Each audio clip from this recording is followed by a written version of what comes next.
tous, j'espère que vous allez bien. Alors aujourd'hui on se retrouve pour une vidéo un petit peu particulière puisque je vais vous parler de 5 podcasts que j'adore, que j'écoute tous les jours et que je vous recommande donc vivement. Alors pour commencer, qu'est-ce que c'est qu'un podcast? Alors pour être honnête avec vous, jusqu'à il y a quelques mois, je ne savais même pas ce que c'était et je n'en avais jamais écouté. Alors pour moi les podcasts c'était les enregistrements, vous savez, de radio, des émissions de radio qui étaient donc en replay et qu'on pouvait écouter sur internet, sur des sites que je ne connaissais même pas parce que je ne l'avais jamais fait. Et je ne savais même pas qu'il y avait des gens qui enregistraient du coup des émissions, des conseils pratiques, etc. sur plein de domaines dans des podcasts. C'est pour vous dire, j'étais super à la ramasse. En même temps, pour ce genre de choses, moi je suis toujours à la ramasse. Je découvre les choses bien après tout le monde et je teste aussi bien après tout le monde puisque en fait je mets toujours beaucoup de temps. Avec les phénomènes de mode, je m'intéresse pas trop à tout ça et du coup je mets toujours beaucoup de temps à découvrir les choses et je découvre bien après tout le monde. Donc du coup j'ai découvert les podcasts en fait en suivant deux youtubeuses que j'aime beaucoup et elles conseillaient des podcasts notamment sur l'entrepreneuriat, elles conseillaient des podcasts pour du coup apprendre à gérer son business, etc. Elles écoutaient des podcasts concernant les femmes aussi. Et du coup, je suis allée voir ce que c'était. Alors moi, j'ai pas trop adhéré aux podcasts qu'elles conseillaient, surtout qu'en fait, elles en écoutent aussi beaucoup en anglais. Et même si je comprends l'anglais, de là à écouter des émissions en entier en anglais, je pense que ce serait un petit peu compliqué, ça me demanderait vraiment une concentration extrême et je comprendrais peut-être pas tout non plus. Du coup, sur le moment, j'ai pas écouté de podcast. Enfin, j'ai essayé, puis ça m'a pas trop plu, j'ai laissé tomber. Puis j'ai laissé passer quelques semaines. Et en fait, je me suis dit, je vais faire une recherche plutôt pour essayer de trouver des podcasts sur des thèmes qui me plaisent, qui m'intéressent. Et c'est ce que j'ai fait et j'en ai trouvé. Alors j'en ai testé, il y en a que j'ai suivi, il y en a que j'ai arrêté de suivre. Il y en a certains que j'écoute uniquement de temps en temps, comme ça, un épisode de temps en temps. Et il y en a d'autres que je dévore littéralement tous les jours et que j'écoute tous les jours. Donc là, je voulais en parler un petit peu avec vous. Sachez avant de commencer que pour écouter des podcasts, donc vous pouvez les écouter, alors j'y connais pas grand chose, mais sur iTunes, sur Deezer je crois, sur Spotify mais je suis pas sûre. Par contre vous avez des applications gratuites. Alors, je suis désolée, la chienne elle est en train de se casser la figure à côté de moi.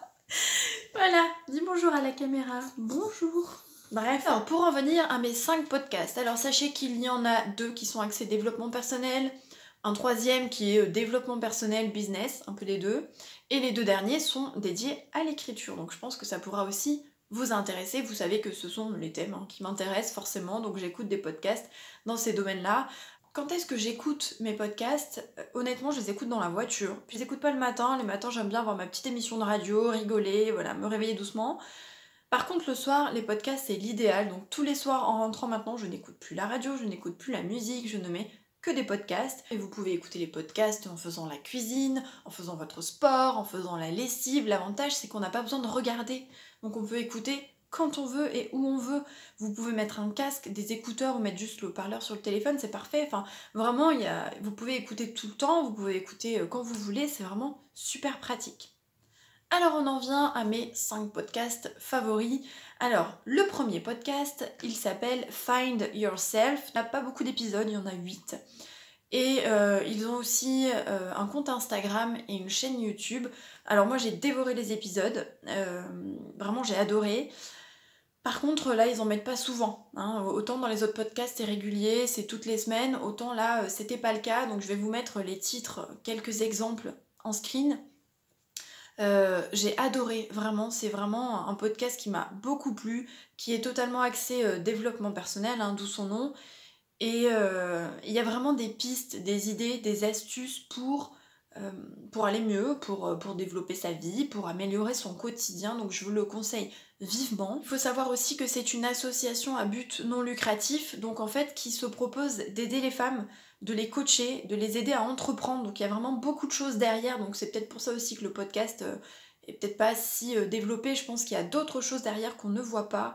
Et donc c'est une association qui s'engage vraiment auprès des femmes, qui permet des rencontres entre femmes, qui organise des ateliers, qui organise des conférences, qui permet vraiment le développement de soi, la réalisation de soi, qui propose du coaching et de développer son potentiel. Donc derrière le podcast, il y a d'autres choses très intéressantes. Donc j'espère qu'ils vont mettre d'autres épisodes parce que vraiment il est très sympa, mais je vous invite du coup à aller écouter les épisodes qui sont déjà présents. Deuxième podcast que je vous conseille, c'est le podcast de Julie Kinoko qui s'appelle Être Soi.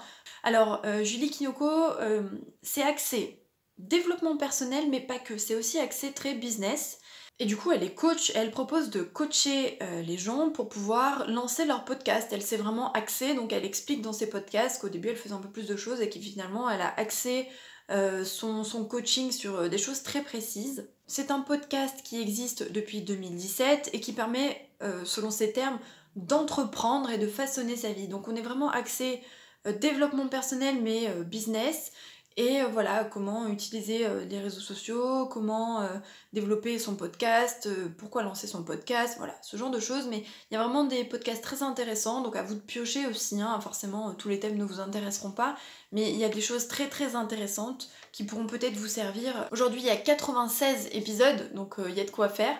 Donc à vous d'aller écouter et de voir ce qui peut vous concerner. Sachez aussi qu'elle est présente sur Facebook, sur Insta, sur Twitter, sur Pinterest et sur YouTube, en plus des podcasts. Donc vraiment, vous pouvez la retrouver partout et peut-être vous renseigner parce que peut-être que ça vous intéresse et que vous avez envie de lancer votre podcast, qui sait. Alors maintenant, on entre dans le top 3, mais vraiment les 3 podcasts que j'écoute tout le temps et qui sont de gros coups de cœur, vraiment. Donc, il n'y a pas d'ordre de préférence parmi les 3, vraiment les 3 me plaisent beaucoup, ils sont très différents les uns des autres. Le premier podcast est un podcast de développement personnel qui s'appelle Change ma vie. Il y a aujourd'hui 128 épisodes, donc vraiment il y a de quoi faire, et autant vous dire que j'en écoute très souvent, parce que je l'adore. En plus, Clotilde, donc Clotilde Dussoulier qui parle dans ce podcast, est vraiment très très chouette. J'aime beaucoup sa manière de parler, elle a une voix très douce. C'est ça aussi les podcasts, hein. C'est on adhère ou pas à la personne qui parle, c'est très important. Comme pour les vidéos d'ailleurs, hein. Et tous les podcasts là que je vous cite, vraiment c'est des podcasts auxquels j'ai adhéré. Tant dans la manière de parler, que dans la douceur de la voix, que dans les expressions, que c'est aussi un feeling. Et il y a des podcasts que j'ai laissé tomber parce que j'y arrivais pas. Parce que la manière de parler, je pouvais pas. Je pouvais pas écouter, j'y arrivais pas. Et du coup, ceux-là vraiment me plaisent, mais peut-être qu'à vous, ils vous plairont pas, hein. C'est une question de sensibilité, c'est pas la même chose pour tout le monde. En tout cas, moi, j'ai beaucoup aimé ces podcasts.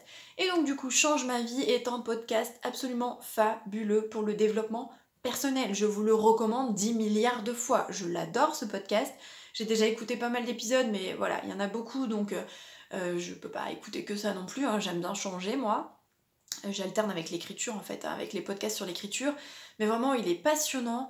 Il y a vraiment plein de conseils, mais il y a vraiment des conseils et il y a des anecdotes aussi personnelles sur elle, sur sa vie, sur son cheminement, mais plein de conseils à mettre en place. Il est fabuleux ce podcast, je pense que vous l'aurez compris que je l'adore. Il faut savoir que Clotilde est une coach certifiée par la Life Coach School, donc qui n'est pas une école française, hein. Mais du coup vraiment ça se sent qu'elle est formée, ça se sent qu'elle donne des conseils réfléchis. Et elle a un site aussi, changemavie.com, que vous pouvez aller voir avec des conseils. Du coup, elle est coach, hein, donc elle coach les gens. Donc si vous voulez peut-être faire appel à elle, vous pouvez aller vous renseigner. Mais en tout cas, je vous conseille 1000 fois ces podcasts qui sont absolument génialissimes. Alors pour terminer, ce sont mes 2 podcasts, donc qui sont sur le podium, mais sur l'écriture. Donc j'en ai pas trouvé beaucoup de podcasts sur l'écriture, honnêtement. Il y en a pas énormément. Dites-moi hein, si vous en avez trouvé d'autres, peut-être, qui pourraient être intéressants. On m'avait parlé aussi de l'arbre à palabres, mais je l'ai vu passer, c'est Lena Walker qui en parlait là il y a pas longtemps sur Twitter, je crois. Mais j'ai pas trouvé. J'ai fait une recherche sur Podcast Addict et je n'ai pas trouvé. Alors je sais pas s'il s'appelle comme ça, s'il y a un petit trait à mettre quelque part, un trait d'union, un chiffre ou je ne sais pas, bref. Donc si vous avez le lien peut-être ou le nom exact, n'hésitez pas à me l'envoyer, ce serait cool. Dans tous les cas, les 2 podcasts écriture, donc le premier des 2, c'est celui de Christelle Lebailly, donc qu'il a lancé il y a pas très très longtemps. Il s'appelle Le Tipoteur et il y a 11 épisodes actuellement, donc elle en partage un par semaine normalement. Et en fait ils sont très chouettes parce que bah, déjà j'apprécie beaucoup Christelle, je regarde déjà ses vidéos, elle est très chouette, elle est très nature donc j'aime bien. Et j'aime bien ce côté, bah, en fait je partage un peu mes galères, un peu comme nous. C'est-à-dire que bah, on traverse les mêmes choses, hein. Elle s'est lancée par contre auteur à temps plein, hein, auteur indé à temps plein. Elle a sa chaîne YouTube aussi, enfin elle donne beaucoup de conseils.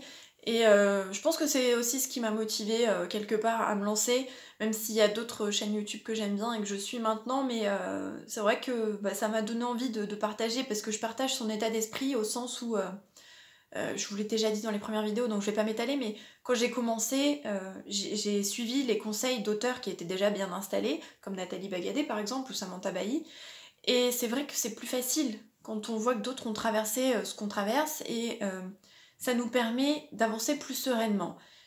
Et j'avais envie, et c'est ce que je fais sur mon blog depuis maintenant 2 ans, c'est-à-dire que je partage des articles, des conseils d'écriture, des conseils sur l'auto-édition, je fais des bilans, je parle de ce qui a marché, de ce qui a pas marché, bref, j'essaye un petit peu d'aider à mon échelle les auteurs qui peut-être débutent ou qui rament un peu, comme j'ai ramé quand j'ai commencé. Et c'est vrai que passer sur YouTube, etc., c'est un niveau supérieur, ça permet de toucher un peu plus de monde, ça permet de toucher des personnes aussi qui lisent peut-être pas les articles, parce qu'on sait que les blogs, c'est pas toujours très suivi. Et c'est vrai que les vidéos maintenant, c'est ce qui fonctionne, ça permet de toucher plus de monde et ça permet d'aider plus de monde. Donc c'est aussi dans cette optique-là que moi je me suis lancée, en me disant que peut-être j'allais pouvoir aider, j'allais pouvoir partager un petit peu ce que j'ai appris là en 2 ans, et puis au fil du temps ce que j'apprends, pour que ce soit moins galère et moins difficile pour les autres et pour ceux qui débutent ou qui rament, même s'ils ont débuté il y a un petit moment, parce qu'on apprend tout le temps dans ce métier. Bref, je ferme ma petite parenthèse. Donc tout ça pour vous dire que j'apprécie Christelle et que j'apprécie du coup son podcast.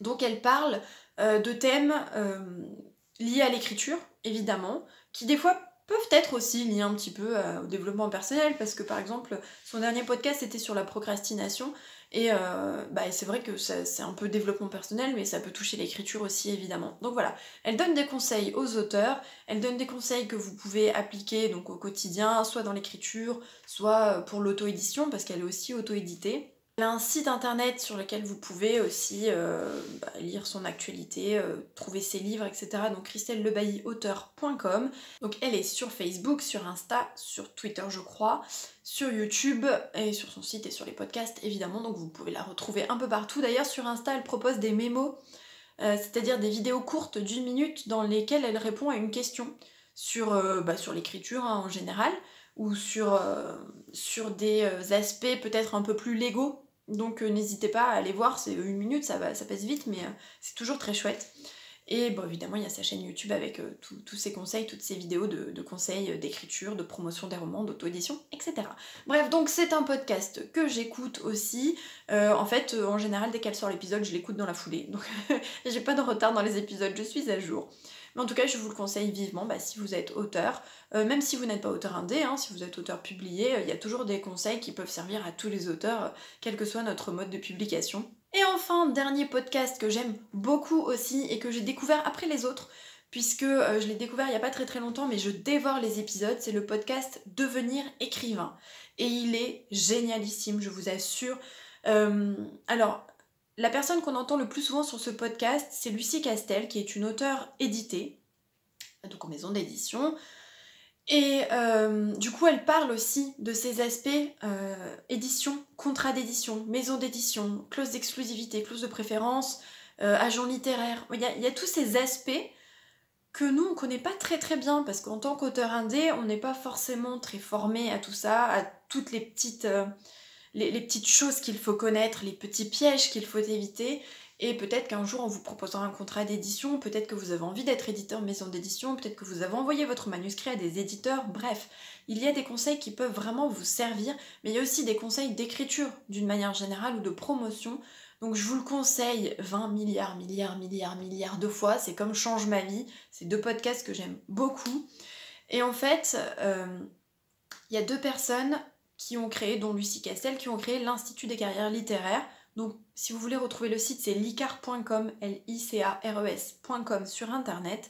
Et en fait, c'est un institut qui se propose de former et d'accompagner les écrivains, notamment dans l'écriture de leurs romans, ou ensuite pour pouvoir le publier.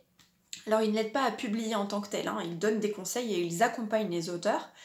Et en fait, du coup, c'est à l'image de leur podcast, je pense que c'est plein de bons conseils, donc vous pouvez toujours vous renseigner sur la formation si ça vous intéresse. J'aime beaucoup Lucie Castel, elle a une voix très douce, très agréable, qui explique vraiment très très bien, vraiment elle est très pédagogue, j'aime beaucoup. Et même les autres intervenants sont chouettes. Donc vous avez le site qui est devenir-du-6, je crois, écrivain.fr. Dans tous les cas, le podcast, si vous êtes auteur, je vous le recommande 10 milliards de fois. Il est vraiment génialissime, j'aime beaucoup et il peut vraiment, je pense, servir à tous les auteurs, édités ou non, auto-édités, qu'importe. Vraiment, je vous invite à y jeter un petit coup d'œil. Donc voilà pour les 5 podcasts qui marquent mon quotidien et que j'écoute tous les jours. Donc pour résumer, on a Find Yourself, Être soi, et Change ma vie, donc qui sont un peu plus développement personnel ou business. Et Le type auteur et devenir écrivain pour les podcasts écriture. N'hésitez pas à partager d'autres podcasts, peut-être que vous adorez, que vous suivez tout le temps, que ce soit d'écriture, de développement personnel ou sur d'autres termes, hein. Peut-être que ça peut intéresser d'autres personnes si vous écoutez des podcasts. Je sais qu'il y a plein de registres, honnêtement, j'ai même pas fait le tour de l'application. Moi, je suis vraiment allée piocher dans les podcasts qui m'intéressent là tout de suite.